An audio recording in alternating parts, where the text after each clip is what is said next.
Good afternoon, everyone. Good evening. Good night, wherever you are in the world. My name is Maryam Bey, and I'm the host of Vision. And I'm so happy to be here. I am so happy to be here.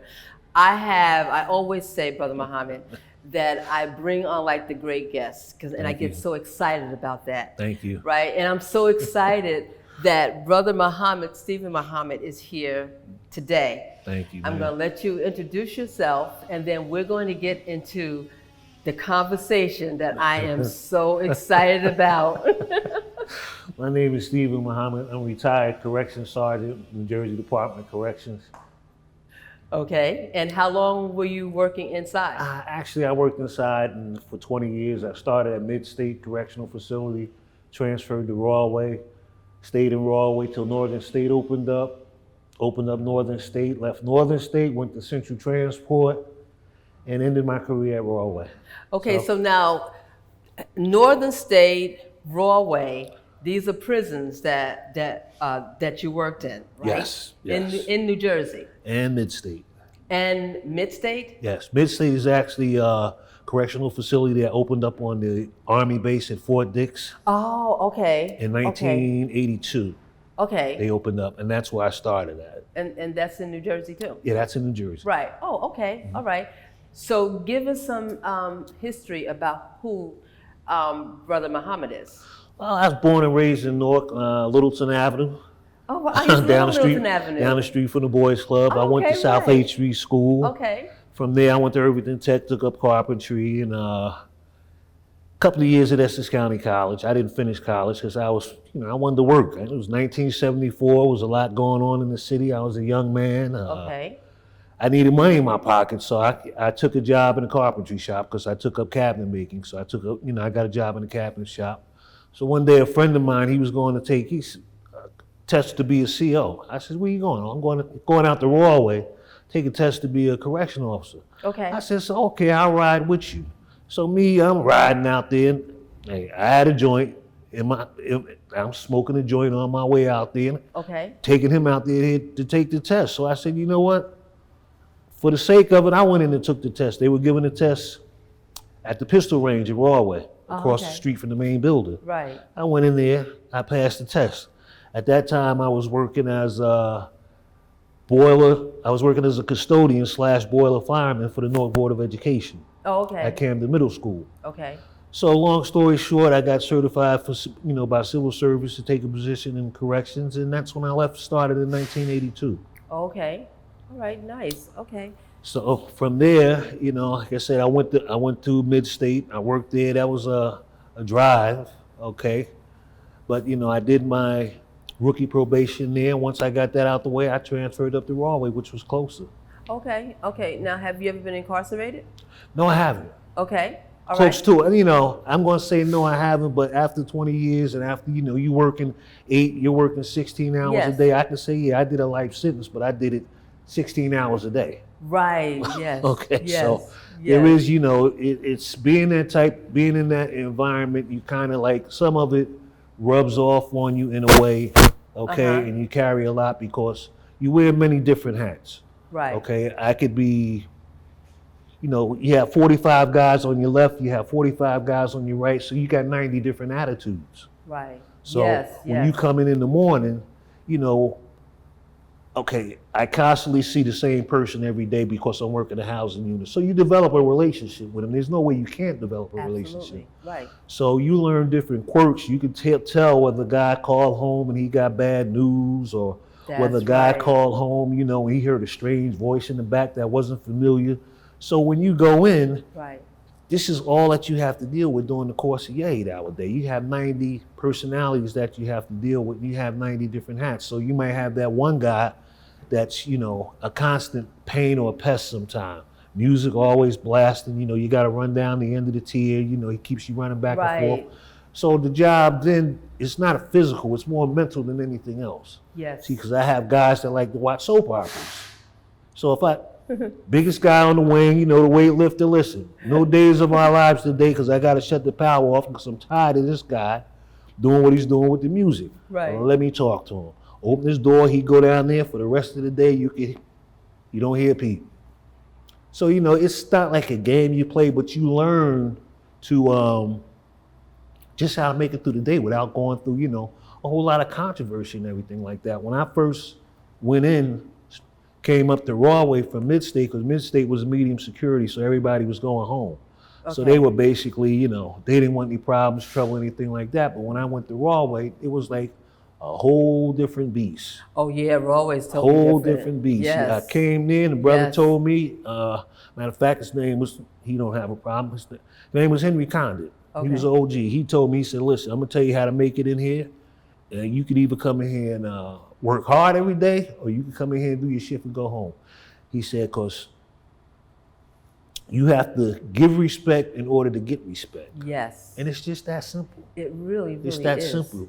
Yes. And a lot of times I met a lot of young COs, they go in there. You cannot judge a person if you didn't know what options they had to choose from. But they absolutely. Everybody in there, I'm going to say, everybody's not guilty. That's right. Per chance. But like I said, you didn't know what options they had to choose from. That's right. So, you don't learn that in the academy. Right. And, long story short, and I'm just going to put it out there, the only difference between me and them was I had a uniform. Right. As far as the other officers who were Caucasians and everything, I was just a nigga with a uniform. I was, that's what it boiled down to, period. Right. So it's not like I got that much respect, but brothers, he told me, another brother said, listen, I could break your jaw today, I'll go to the hole, I'll get a beating. He said, but you know what? I'll come out in 2 weeks. He said, we could do this. I'm going to be here for 20 years. I don't know how long you're going to be here. He said, but we could do this for 20 years, or either we could find that medium where we come in, I do my 8 hours, and he do his. So, that's just the gist of it. So I left Rawway. I went up to Northern State when they first opened. I had the first housing wing there, A1 East. And basically, out of all the officers that was there at that time, I had the most experience coming from Rawway, because the saying was, there's a right way, there's a wrong way, and then there's Rawway. Right, yeah, because Warray had lifers, right? Yes, totally different beast. Right, yes, yes. Totally different beast. So, I worked that housing unit, and I had a confrontation with a sergeant. He came from Annandale.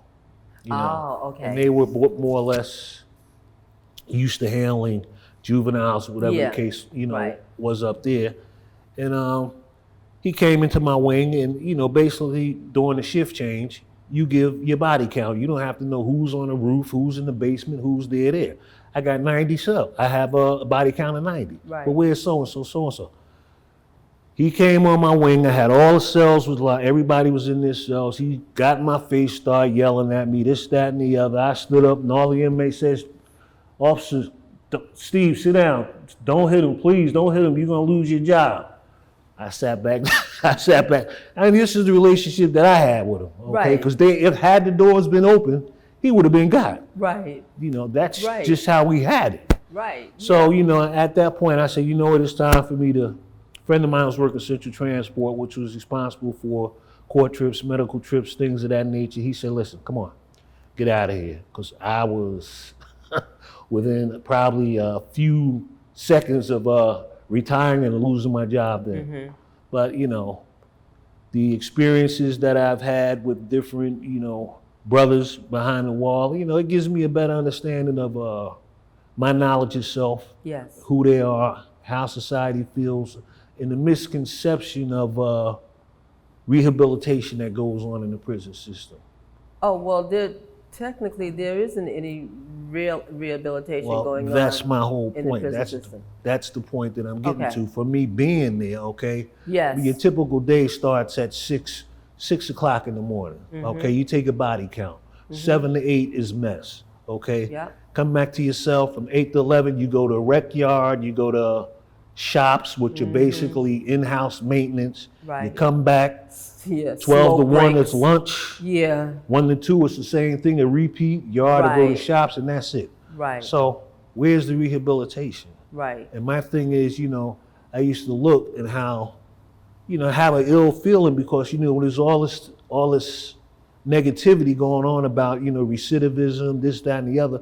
But if you don't prepare a man for a future when he gets out, exactly. When he's in, what are you expecting to do when you get out? How can a brother go to jail, okay, with no GED or high school diploma, do 15 to 20 and come out the same way?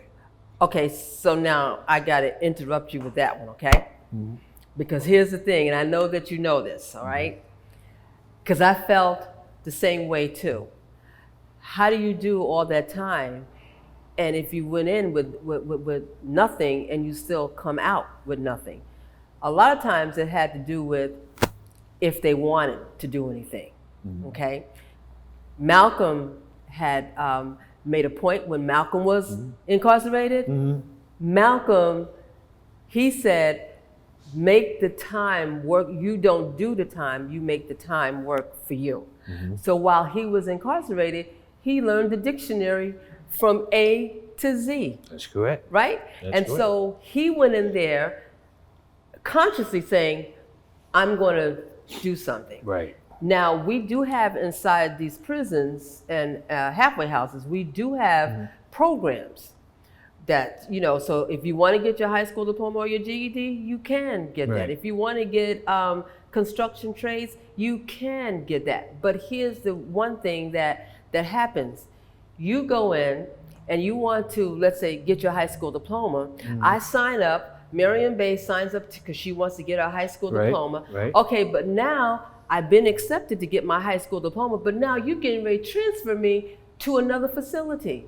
So I'm being transferred to another facility and I'm not going to be able to get my high school diploma because every time something happens, you're transferring me here and there. Okay? I understand. You see what I'm saying? I understand.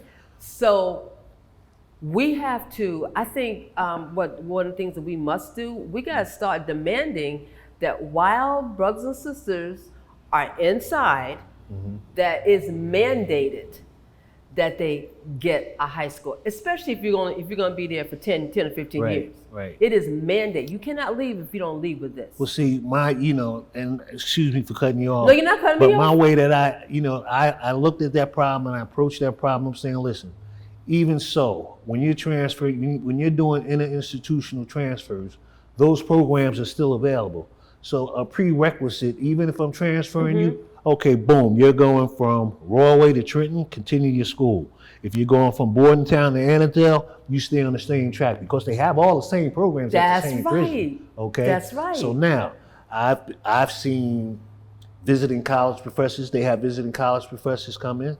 You have people in Northern State. You have people in Royal that actually have master's degrees that they got behind bars. That's right. Okay, so and some there's of them are no coming excuse. out now with their masters. Some of them are coming out with master's degrees. Now, on the other point, you have, okay, I lost my thought there. When you come out, okay, you go into prison, you get released from prison, you get a check, they give you your gate money, and that's it. Right. You don't get any ID. You're not prepared to do anything. Guys have literally been dropped off at the train station, picked up, and committed a crime. Why? Because they don't have nowhere to go back to because they've been, they're not prepared to do anything. And I have to put that fault at the state, and I have to put that fault with the parole board. What are the qualifications to get parole before coming before the board and you show some remorse for the crime? It's got to be more than that. Exactly. It's got to be more than that. Exactly. So why don't we set some mandatory minimums that have to be met as far as re-entering society, instead of giving the guy an option of, we'll pay you to stay in your cell, $1.25 a day, right? Or you could go out in the yard and lift weights, or you could work on the maintenance crew and you could make $1.75 a day. See, a lot of times, I'm not saying there's no force, but there's got to be a little bit of motivation on the person's part, and there has to be a little bit of force on the administration. You going to let a guy come in here and lay up for 20 years? Well, see, sometimes it's just a job to some people. It's not about rehabilitating the individual, because in some minds, people think, well, as long as you're committing a crime, I got a job. Yeah, but see, that's all in the prejudging. But where's the satisfaction in you coming and doing your job? Did you make a difference? But see, conscious people think like you and I think. Like we're going in there to make a difference, to change the behavior, the criminal thinking, to address what got you here in the first place, and also to hold you responsible, because this is what I wrote. This is the first time that I'm really talking about my book, because you're here, because you were inside. And I want to say to Andrew, if you don't mind, I'm going to have to ask you to get my phone, because I need to use this phone for you as well. Okay. And I completely forgot. So the audience is going to see, it's right up there on the shelf. So the audience is going to see Andrew, my videographer, bringing me my phone so that I could say some of your quotes. No problem. Okay, so thank you, Andrew. So now, one of the things I think that we have to learn on the inside, working with brothers and sisters, and when I say brothers and sisters, I'm talking about all brothers and sisters, black, white, Latino. It makes no difference. It makes no difference, right? Changing their behavior. And one of the things that I notice, they lack patience. They have to take responsibility. If they committed the crime, they have to take responsibility for that crime. And also, there need not to be no excuses.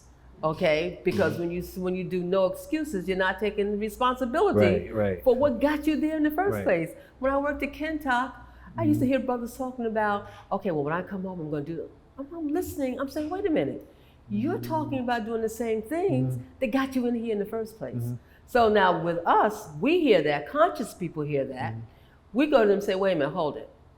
Why are you talking about doing the same thing that got you here in the first place? Right. And then you have the conversation with them. But see, once it gets to that point, you have to be somewhat empathetic, and you have to show a little compassion when you're interacting with these people. Because like I said, you can't judge what a person did or hold them responsible for what they did if you didn't know the circumstances that they had to choose from. Okay, you made a bad decision. Right. I'm empathetic, I have compassion for what you did, but until you admit that you were wrong, what you did was wrong, and until you own up to it, we're not gonna get anywhere. That's the first hurdle to your recovery. That's the first hurdle. Accept you're wrong. Accept responsibility for what you've done. But as long as you're in denial, how can you put one foot in front of the other? It's just not gonna work. Right. And I noticed when I first started working at Kentuck, that was my first introduction to working behind the walls, right? And that was in 2006. Okay. And one of the employers, the employee said to me, Miss Bey, you're gonna have to be careful, because like when I went to my car, they had slashed my tires, and so you're gonna have to be careful. So he's talking to me. I said to him, wait a minute. I'm not gonna worry about that. Right. He said, but I said, you know why? Because you must have done something. Okay. I said, because no, the average person doesn't just go and slash your car just to slash your car. Right. Okay, and you just said to me, I have to be careful with them. Why? I said, because I'm not going to be disrespectful to them, and I'm going to expect them to be respectful to me. Okay? Right. So I wrote an article, not an article, but a chapter in my book. The name of my book is Broken Spirit, Let It Go So You Can Grow, right? Okay. Because a lot of the brothers and sisters were broken spirits, right? And I noticed with a lot of the people who were working inside, okay, they didn't treat the inmates or the residents really nice to me, right? And so that's that breaks my heart, because like I said, that's not, your care, custody, and supervision. That's your authority, that's your power behind the wall. Yes. It doesn't go beyond that. They were using their badges as their power. The things that I was doing when I worked inside, if you do good and you're conscious, just like I'm conscious, if we're doing good, you know what I'm labeled as? So Muhammad, he's a social worker. Right. Why? Because I'm looking out for the well-being of the inmates based on what my job qualification, orders are, care, custody, and supervision. What I'm saying and what I'm doing is in the realm of what I'm as a human being taking an oath to do. Exactly. Okay? That's so now when I'm doing it, I'm classified as a social worker. Right. I'll be a social worker, but I tell you, that same social worker, when the crap hits the fan, that's right. And y'all over here running and ducking, guess who's surrounding Mr. Muhammad? Thank you. It's just that's how it works. That's right. And I remember when I would do lectures and everything, I would always use a quote that the Honorable Elijah Muhammad said, and that quote was, "Know thyself." I always remember that. You have to know thyself. And he also said, there is greatness in you. Yeah. So when the brothers and sisters heard that type of talk, it started making them thinking about certain things, because no one said there's greatness in you. Or no one said, you have to know who you are. Knowledge of self. Knowledge of thyself. And in that same instance, everybody, you don't gravitate toward everybody. Okay, so we had, the Hells Angels, the pagans, the greed, and everything like that. The motorcycle gangs and stuff like that. But they moved toward me to a certain limit, because if they went over that bound, not only would they have to deal with me, but then now they cause a conflict with the Islamic community, the Christian community, the brothers. Right. They're going to hands off Officer Muhammad. At that time, it was hands off Officer Hawks, but hands off Officer Muhammad. That's just how it goes. Because of how you were treating them. Because you got that respect. I mean, like I said, empathy and compassion, they don't teach you in the academy. In the academy, they teach you everybody is guilty. They're already judged guilty. They're here for a reason. Exactly. That's just their philosophy. They're here for a reason. Right. So this is a chapter that I entitled Administration and Negative Employees, Tactics Used to Break Inmates' Spirits, right? So I said, most staff are positive, however, there are some who are not. I noticed how residents and inmates were spoken to by staff. Some did not respect residents, right? And I said, I witnessed some staff cursing and verbally disrespecting residents. I use residents and inmates interchangeably, right? Their attitude, and so what you just said is what I'm getting ready to refer, not knowing that you were going to say this, because I said, I witnessed some staff cursing and verbally disrespecting residents. When I complained about this behavior towards residents, their attitude implied I was taking the resident or inmate side, which was totally false. Just what you were just saying earlier. You were being respectful to them, and they were showing you that respect. You were showing empathy. You were showing care and concern for them. And you're labeled a social worker. Or you're taking their side. But you flip that whole script and you put yourself in the mess. I put myself in the mess hall. Now it's 500 people and 500 residents in there, and it's 4 officers. Okay, so now you get the one motorcycle guy wants to call up, nigga, I'm getting another carton of milk. Help yourself, get 2 if you want. Right. Now, if I turn around and I go off on them and the whole place blows up, whose fault was it? Right. It was mine, because I was supposed to have showed more restraint. Right. Okay, that's how. But when the hand flips on the other script, if it's a brother, or if it's an African American resident, I'll put it like that. Yeah. The racism behind the wall amongst, it filters down from the officers to the inmates. You could go in the officers' dining hall and the black officers will sit here, the white officers will sit here. So it's seen. So, they somewhat get to a point where they actually play you against each other, but, it's to me, it's always a training aspect. Right. It's a training aspect. I mean, like they say, you catch more bees with honey. Yes. But you know what? For me, working inside, it gave me the opportunity to share my experiences with them to be better individuals, because all my brothers went to prison. Fed, local, state, okay? They all went to prison, okay? So I knew that aspect, that side of it, okay? I live in Newark, so I know all that stuff. So it's not, so I go inside, not afraid, like I'm here for a purpose, to help you. And I'm not gonna let you do anything or say anything to me. Because if that's the case, I don't need to be working in there. There was an incident, I was wanted to go to lunch, and they didn't have a place for employees to eat. So I said, well, they want you to eat at your desk. My thing's like, if I want to eat at my desk, I choose to eat, but I don't want to eat at my desk. So this is what I did. I went into the cafeteria where the brothers was and everything.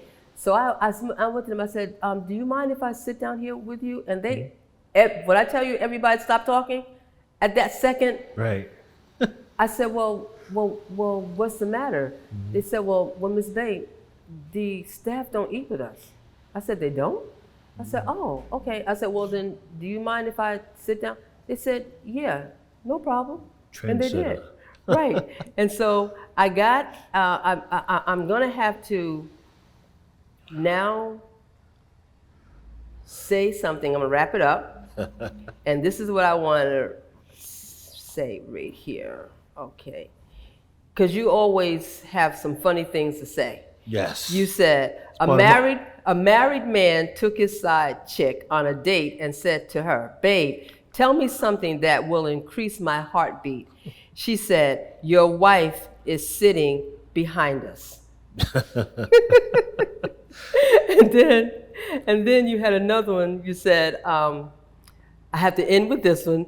You said, some people at your job may not like you, but you are not there to make money. No, but some people at your job may not like you, but you are there to make money, not friends. It's part of my rehabilitation, you know, my sense of humor. You have such a great sense of humor. My sense of humor. And the time has just flown.